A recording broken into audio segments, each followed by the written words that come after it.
Welcome back. In my previous lesson, I mentioned that both technical and non-technical founders should start with a concierge MVP rather than jumping into building a product.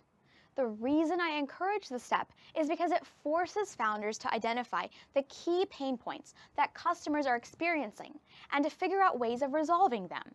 The resolution of these pains are what the benefits are that customers want to buy.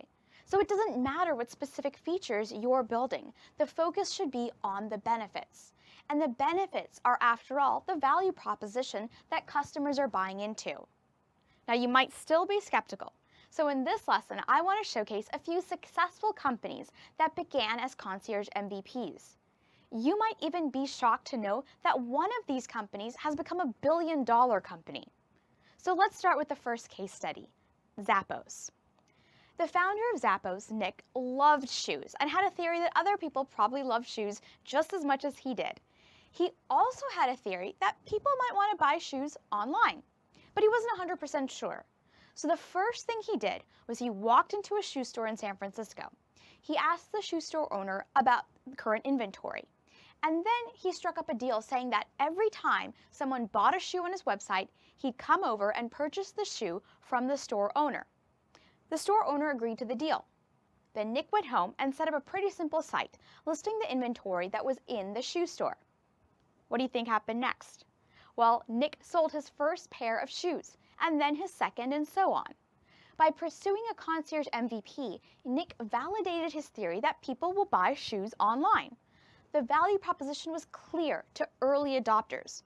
It was convenient to search through a large inventory of shoes and purchase them online. Only after Nick had validated his business model through his concierge MVP did he even approach Tony Hsieh for funds. Now let's take a look at the next case study, Airbnb. Many people have experienced the rise of Airbnb's prevalence, and they know how easy it is to book a rental online now. However, before Airbnb became what it is today, it started off as a simple side project for the three founders, and is probably one of the most classic examples of a concierge MVP. So the story goes that days before the Democratic National Convention, the three founders knew that people wouldn't be able to find a place to stay. So they piled up all their beds, hence Airbnb, into their small apartment and put up a simple ad about renting an airbed. What do you think happened next?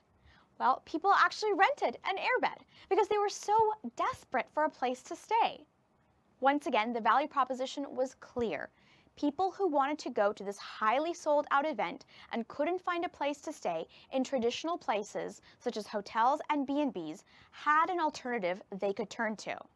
The three Airbnb founders were able to offer them a place, and their early adopters were willing to pay and sleep on airbeds.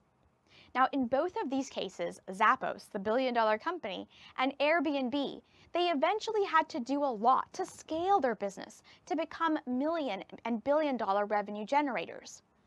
But starting out with the concierge MVP, they were able to test out their first hypothesis without making a huge investment in terms of time and resources spent building a full product.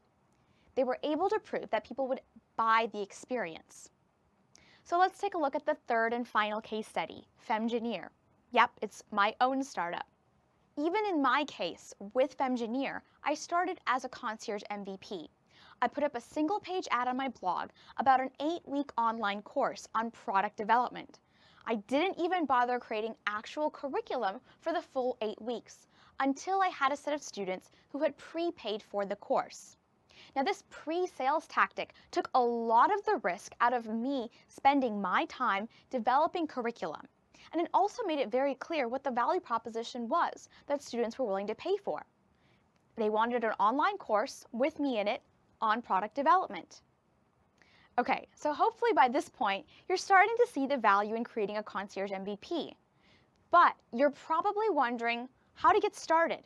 So in the next lecture, I will walk you through how to get started.